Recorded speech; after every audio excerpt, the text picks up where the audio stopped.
Are you tired of battling traffic jams or squeezing into crowded subway cars?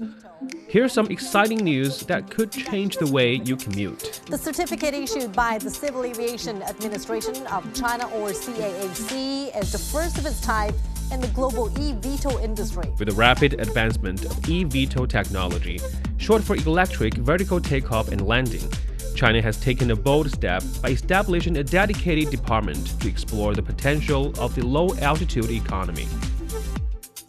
Could flying around your city in the air be closer to reality than you think? In this episode, CGTN tech reporter Zhao Chenchen dives into the world of flying taxi technology and examines the economic opportunities this emerging industry holds. It's Friday, January 10th. So, Chenchen, you were at the Zhuhai Air Show just a few weeks ago. Did you get a chance to take a ride on an eVTOL during that visit? I know, it all sounds very exciting, isn't it? This whole eVTOL thing. Yeah. And in fact, yes, I do see a lot of showcase of eVTOLs, all kinds of eVTOLs. But unfortunately, they don't offer a test flight at the air show. But I do got a chance at multiple times actually to be inside an eVTOL, just to be inside the cabin. Okay. I've tried multiple ones actually. I tried one from Zero G, which is a Hefei-based aircraft manufacturer. And also, I've also tried Autoflight, the Guangzhou-based, and as well as Yihang. Like these are some leading manufacturers for flying cars. Mm-hmm. And does it feel any different from the cars that you drive on the road? Well, flying cars, the emphasis is about flying, right? You're be able to travel in the air. And actually, I forgot to mention one thing that's debuted at this year's Airshow China, which is Expon's Aerohot.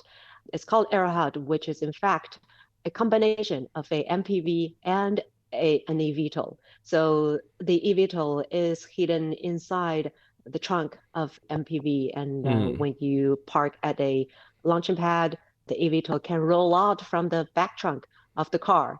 And then from that point, you can take the flying car to the air.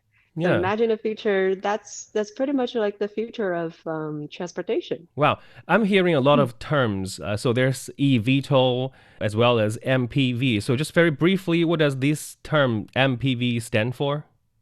Yes, MPV stands for multi-purpose vehicles. So usually it refers to a 6-seat, sometimes luxurious, most of the time luxurious vehicles for business purposes. And eVTOL is electronic vertical takeoff and landing aircraft.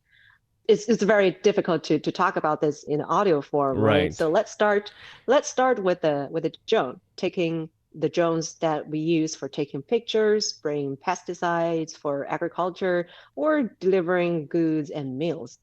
So if it can deliver goods, why not people, right? So an eVTOL is just a much bigger version of drones. Okay, a bigger drone. Yeah, a bigger drone capable of transporting passengers. As the hosting city for the National Air Show, the city Zhuhai has also been a pioneering city in advancing eVTOLs. And last year, there was the first ever successful pilot flight that connected Zhuhai and Shenzhen across the sea water. So what does this mean for this technology? Like currently, what are the available transportation methods between these two cities? And with this flying car eVTOL, like how much travel time is reduced?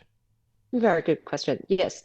So the pilot flight took place from Shekou in Shenzhen to the Jiuzhou port of Zhuhai, and other traditional transportation methods, including by boat. A boat ticket costs about 120 kuai, and it will take about an hour for traveling. The other method is by the bullet train or high-speed train. But by train, you have to go from north of Shenzhen North to Zhuhai Central. And the tickets cost between 117 and 144.5, very specific. Very accurate. Yes, and it takes 2 hours for the bullet train. Okay. But with an eVTOL, you can cut down the travel time from 2.5 hours to 3 hours to 20 minutes, just Hmm. 20 minutes. A lot faster. Yeah, so Yes. I can imagine that you are flying over across the seawater, so it must be a lot faster than the traditional transportation methods. But I think the question will be, with this convenience, like, do passengers have to pay a lot more for this flying car? Yeah, the tickets are now aimed at 240 yuan. And remember, the travel distance is about 40 kilometers. And just to give you a comparison, this kind of flying taxi services is also available in the US, in New York. And the Hmm. current available one is from the JFK airport to Manhattan, which is a 22-kilometer distance. So about half And the distance between Shenzhen and Zhuhai. yes, and that costs about $140 to $170. Okay. So just give you a comparison.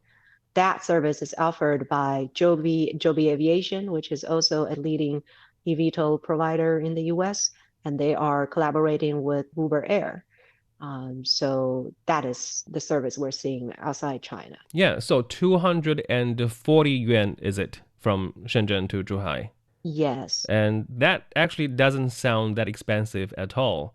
So, following that successful trial pilot flight last year, has there been any update that this transportation, this flying car eVTOL, might be more accessible to the public? Right. We definitely want to experience such service in air, right? But still, a lot of things are still in trial version. But I do have to say that China has made progress a lot faster than other parts of the world. The service that I mentioned in the US is still also a concept at this moment. That's because US Federal Aviation Administration, the FAA, has not fully approved eVTOLs for widespread commercial use. But in China, Yihang, the Guangzhou headquartered flying car company, obtained the world's first type certificate for its eVTOL. Hmm. It was also the world's first publicly listed flying car company when it debuted in NASDAQ in December 2019. And the other company I also mentioned, Autoflight, which is based in Shenzhen, is one of the earliest companies in China to research and manufacture autonomous flying vehicles. And their design features more seats, basically five or more. And they are trying to obtain type certificate by 2026. This is Hmm. something I just learned from them. So, this type certificate sounds pretty important. Is it the only document for the eVTOL companies to acquire before their products hit the market? So there are three certificates for the eVTOL companies they have to obtain before putting mass production and also making the transportation method more accessible to the public. First is type certificate, which approves the aircraft's design. So we basically evaluate the safety. Hmm. So safety always comes first. The second one is production certificate. With that, you are allowed to mass produce. And the third one is airworthiness, whether you can actually fly in Right. air. You can deploy them in air. So yeah, these are the three things that comes first. But apart from these, I think regulations for air mobility need to be set up. So for example, for ground transportation, you have transportation rules, right? But for air mobility, you also need to have a complete set, and also the process for evaluating and granting these certificates need to be cleared as well, even though China has already issued one. But that's just a first step, right? You need Hmm. to establish the process in a more matured and more reasonable way. So has made a lot of progress, especially with the establishment of a department dedicated for the development of low altitude economy by the country's top economic planner, the National Development and Reform Commission. And that happened right before the end of 2024. Considering all these aspects, I think we are very close to have flying taxis as a transportation method. Of course, the construction of infrastructures. Mm, For now, taking the example of Shenzhen and Zhuhai, the service is only available between these two ports. And you have to consider the time traveling to or leaving the ports, right? But imagine if we can have more landing and takeoff pads, launch site, for example, on top of the building, just like helicopters, right. that could be more convenient for people to travel. Yeah. And as you said earlier, there are many certificates that an eVTOL company needs to acquire before their products hit the market. There's the certificate for design, mass production, as well as airworthiness to see if they can take flight. So this does sound like a very emerging business or industry that's taking place in China and perhaps around the world. And a lot of the companies that I heard, a lot of these names that you mentioned, some from Shenzhen, some from Hangzhou. So are a lot of the eVTOL companies currently kind of concentrated in these two areas in Guangdong and around Shanghai? Definitely, definitely. Guangdong province is heavily concentrated for eVTOL development, pretty much because of the Guangdong, Hong Kong, Macau, Bay Area triangle, right? Mm-hmm. The market needs creates the demand. Right. But apart from them, Captime is another one based in Shanghai, and Zero G is based in Anhui province, which is Anhui. close to Shanghai. Additionally, actually, in Sichuan province, in Chengdu, Okay. there's also a company, Aerofugia Technology, which is under Geely, a very famous Chinese automaker. So yeah, you will see a variety of companies making flying cars and really a burgeoning low altitude economy sector. Yeah, like you said earlier, there was the establishment of a department by the country's top economic planner, the National Development and Reform Commission, right before the end of 2024. Does that indicate China's dedication to developing the low altitude economy?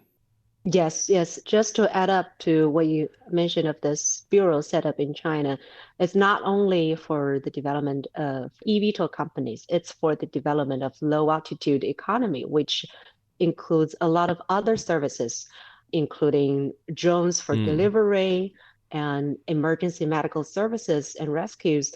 That is for sure a very hands-on application Yeah. of such transportation method, right? And of course, there is sightseeing services. Additionally, normal people like you and I could try to obtain a pilot license and enjoy the fun of being in the air.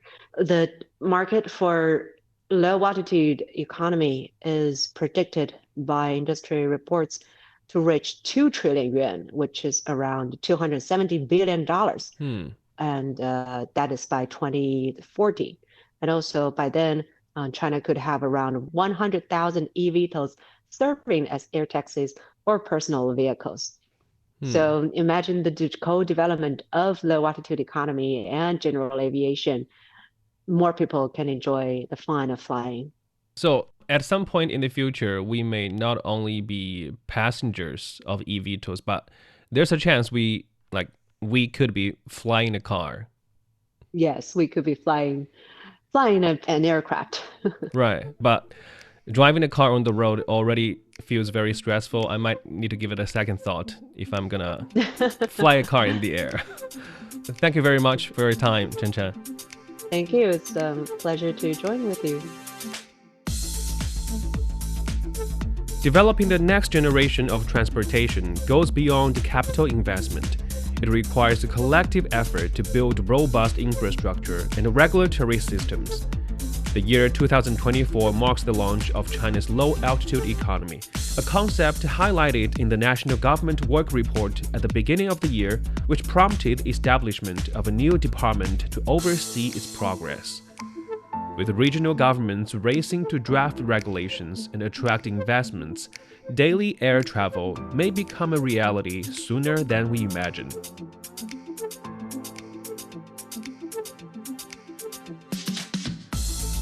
And that brings us to the end of this episode of Deep Dive. If you enjoyed what you just heard, don't forget to follow us on your podcast platforms. Just search for Deep Dive. You can also leave a comment to let us know what you want to learn about China and beyond. This episode is brought to you by me, Li Yunqi, and my colleagues Zhang Zhang and Qi Zhi. Special thanks to CGTN tech reporter Zhao Chenchen. I'll see you in the next one.